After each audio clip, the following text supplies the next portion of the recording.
I thought I might educate just some comment on, we hear a lot about global warming, climate change, so I thought I would take this opportunity to share with you this whole issue.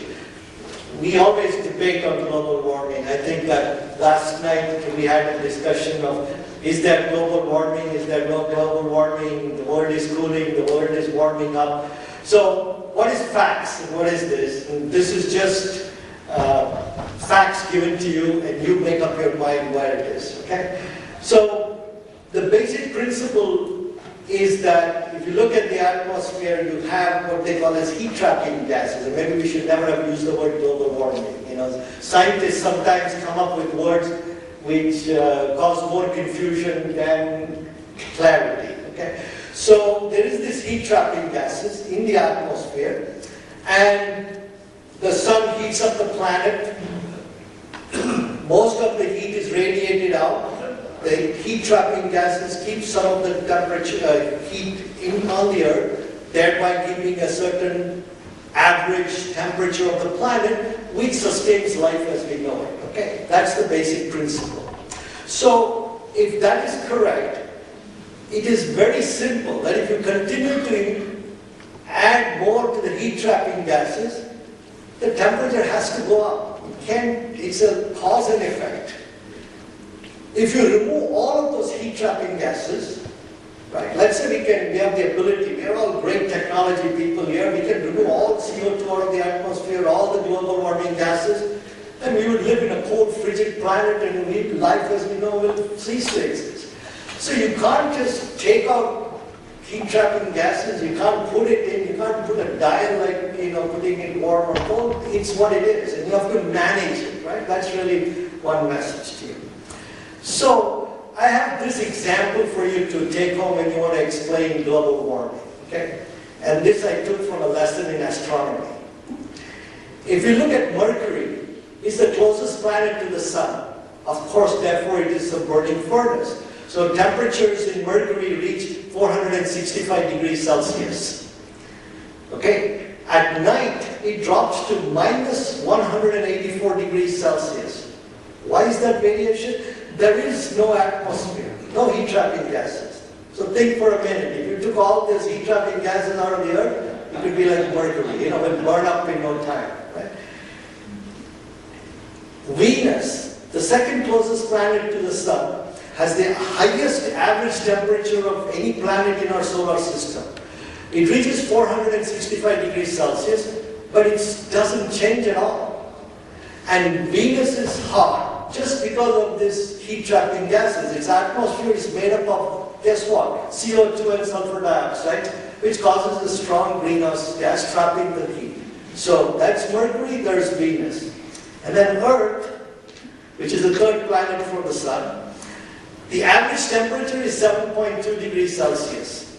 Okay? And that's because of that heat-trapping gases. Now we may debate whether, as the moderator pointed out, should it be at 420 parts per million CO2 or 380 or 600, and when will catastrophic failure occur? We can debate that, right? But it will occur if you do nothing.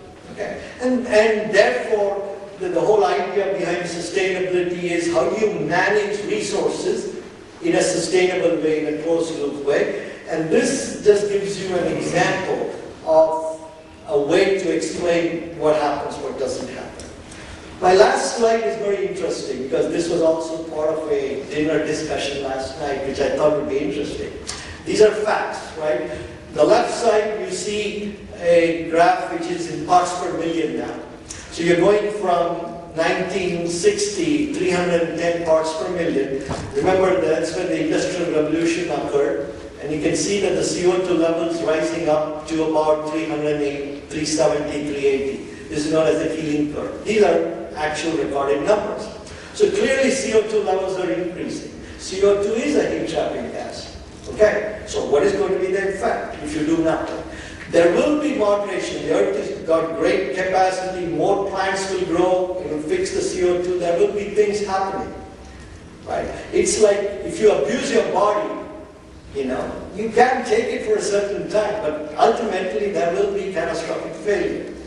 Or you could be like George Burns, who used to smoke a cigar every day and live for 100 years, and you can say, well, I can live for 100 years if I smoke a cigar, but we know what the problem is. So what I'm saying is CO2 levels increases, and then on the right side is very interesting, because you will hear this argument a lot.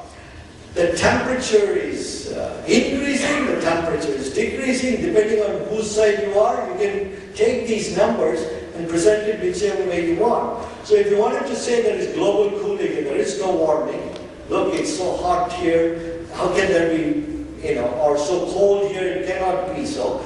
You take this point, data point right up here in the 2000, it was very high. The next year it dropped.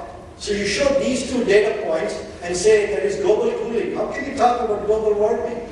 See, here's my statistic, here's my data.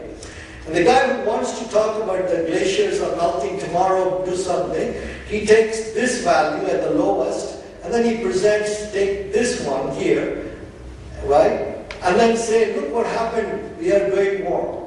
So, you can take numbers and present it whichever way they want. But here is the interesting statistics for you to take home on this global warming issue. These numbers, if you plot it, you look at the trend line.